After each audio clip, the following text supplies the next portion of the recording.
Saayikiliin takkitiin akkamitti qarshii 22,000 ta'a? Saayikilii 8,000 9,000 jira. Akkamitti 22,000 ta'a warri jettanii dhugaa dubbachuuf koomentii argeen ture hedduutu akkana ajaa'ibe. Hundaafuu mi'aan gadhumaatti na waliin turaa kallattimaan bakkuma saayikilii isin geessaa maashaallah tabaarakallaa kophee babbareedatu jira mana kana keessa ka ijoollee waan ijoolleetu jira jechuudha. Adaamaa keessa egaa wanni hunduu bakka qaba. Assalaamu alaikum warahmatullaahi wabarakaatu. Akkam nagaa jirtanii hordoftoota kiyya jaalatamuu fi kabajamoo akkam jirtan fayyaa keessanii. Alaaman isaanam dalagaa afiyaan nageenyi badhaadhaa isin jecha kallattimaan gara viidiyootti isin dabarsa. Egaa maal isin jechaa ture? Adaamaa keessa gizee gabbaatan meeshaan hunduu uf danda'ee bakka qaba jechuudha. Saayikilii yoo barbaadan hiika saayikilii qofa itti gurguran dhaquu dandeettan. Uffata ijoollee yoo barbaadan uffata ijoollee qofa bakka itti gurguran. Wanni hunduu bakka shiitaa yoo barbaadan bakka shiitaa ka uf danda'e jechuudha. Saayikiliin bakka kanatti diqqoo gatiin isaa bareedaadha yookaan suuqa garagaraatti irratti ni dabala. Kanumaayyuu ummootu saayikiliin asitti argitan kun hundi isaatu gatiin isaa tokko miti jechuudha. Akkasumas uffata ijoollee araasii maaqafaa garagaraa ka daa'imman irratti kaayanii nyaata fa'aa irratti nyaachisaan ka irratti olii gadiin oofan.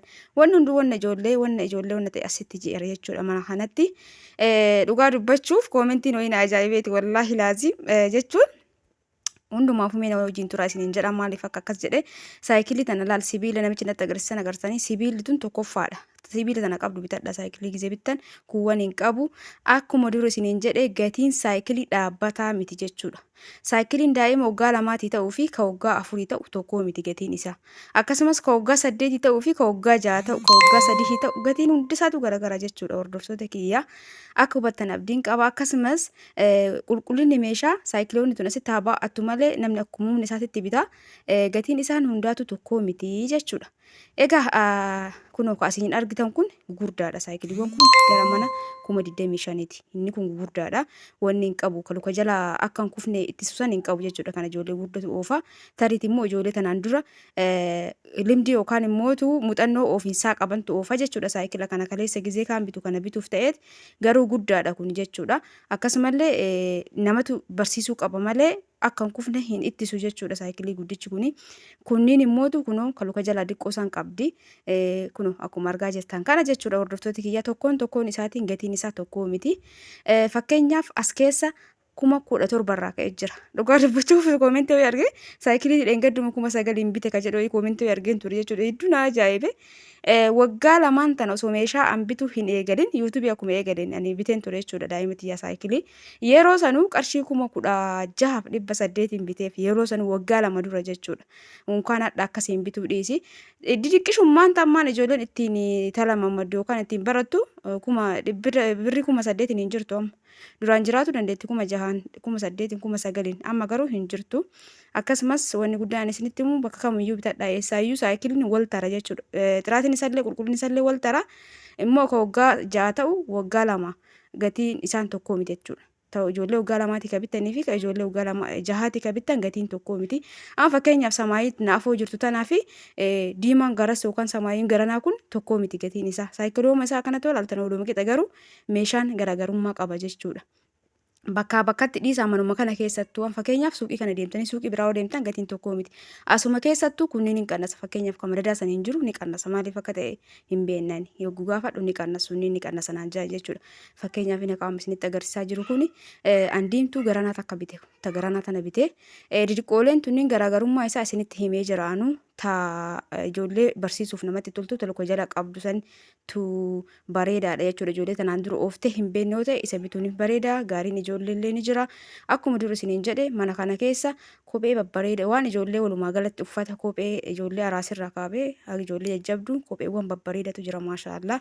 Hedduu jaaladhe kopheewwan tanniin keessaa hunduu babbareeda baay'ee takka kwaalitiidha jechuudha.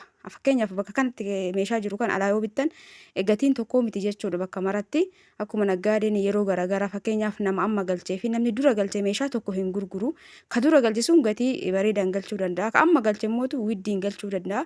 Gizee gurguran tokko miti jechuudha. Ka duraa sun kasaree hin gurguru. Gatii maa fakkeenyaaf kan dura bite sun gatii ammaatti yoo gurgurate bareedaadha. Garuu kan amma bite sun namichi dura bite sun wajji wal qixa hin gurguru jechuudha. Kanaaf namni kamuu argatu gurgura waan ta'eef akkasitti akka hubattan abdiin qaba. Maaliif akkana isiniin jedhe gaariin ijoollee kunniin illee ni jira. Saayikiliin yeroo ammaa kana hedduutu akka widdiidha.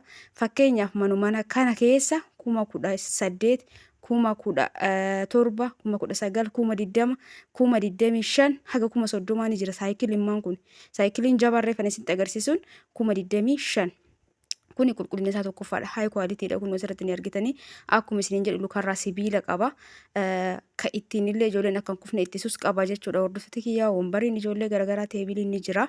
Halluu barbaaddaniin akkasitti akka hubattan abdiin qaba. Namoonni koomentii barreessitan immoo nama niyyaa balleessuuf osoo jechuun tariitii meeshaan isin bittaniif meeshaan kun tokko ta'uu dhabuu danda'a. Akkasumas immootu addaan baafattanii hubachuu dhabuu dandeettan. Saayikilii misaan gizee bittan bakkuma sanittuu hunda isaatu osoo gaafattanii ni beektanii jechuudha. Isinitti garaagarummaa isaa namni suni. Akkanatti isiniin jaa hordoftoota kiyyaa namni yaada barreessitan callisaniituma waan argitaniin barreessina. Asitti kophee babbareedaatu jira. Kophee shamarranii tadhiiraa. Kophee gurraatti san hedduutu akka jaaladheen ture ilaaleen ture garuu lakkoofsa hin qabdu. Lakkoofsa baay'ee akka barbaadanitti hin qabdu. Isii tana jechuudha. Waaw hedduutu akkanatti tolte. Garuu lakkoofsa xiqqoodha jechuudha. Lakkoofsi isii fakkeenyaaf lakkoofsa gizee baay'ee waan tokko caammata nama lama sadii bituu osoo barbaadde lakkoofsa wal fakkaataa dhabuu dandeetti jechuudha. Garuu meeshaan ijoollee martuu ni jira as biratti. Kan barbaaddan ijoollee teessanii sarpiraayizii godhuu dandeettan jechuudha waan babbareeda. Akkasii wanti an viidiyoo kana godheef meeshaan kamuu manuma tokko keessattuu meeshaan wal tara isiniin jechuu barbaade. Akkasumas suuqarraa suuqatti illee garaagarummaa qabaachuu danda'a. Biyyarraa biyyatti illee garaagarummaa qaba. Akkasumas agartanii wanniiwwan uffata raasiif ta'u hedduu jira. Itti aansuun immoo tuka saayikilii achitti raawwadhee jira.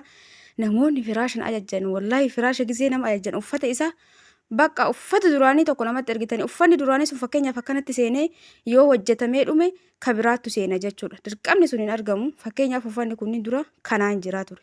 Amma immoo ka asiqu kana dooqaa kanaan furdatee dhufe jechuudha akka duraatti irra jijjiiramee agartanii isa kanaa fi ka duraa sana bira qabaa laala. Uffanni akkanatti dhufee kunniin hojjetamee gizee dhume ka biraattu seena jechuudha. Dirqama ka duraanii sun deebi'ee dhufuu dhabuu danda'a. Kanaaf akkaatama yerootiin ka yeroon fide wajjin filadha. Fakkeenyaaf amma kan isinitti agarsiisaa jiru kun hunduu ni jira. Warroonni keessaan natti ergaa jirtan jechuudha. Ufuma kiyyaa istoorii godhe yoo itti deebi'ee dalagsiisuuf deemu carqiin sun hin jiru jechuudha. Uffata baay'ee waan akkasitti na mudataa jira. Kanaaf namoonni firaashna ajajjan firaashni ofillee ana bira kan majalisaatu jira malee ka ispoonjii na bira hin jiru.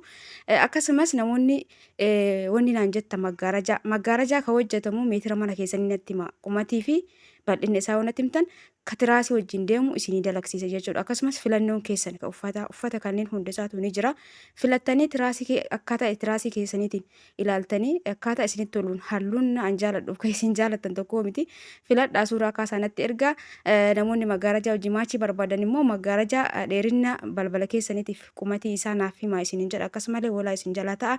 Egaa kanuma akka hubattanii fi viidiyoon kiyya kana fakkaata laayikii gochuu hin dagatina. Guyyaa gaarii keessa naa oolaa ulfaadhaa galatoomaa warreen dhageeffatan baay'ee.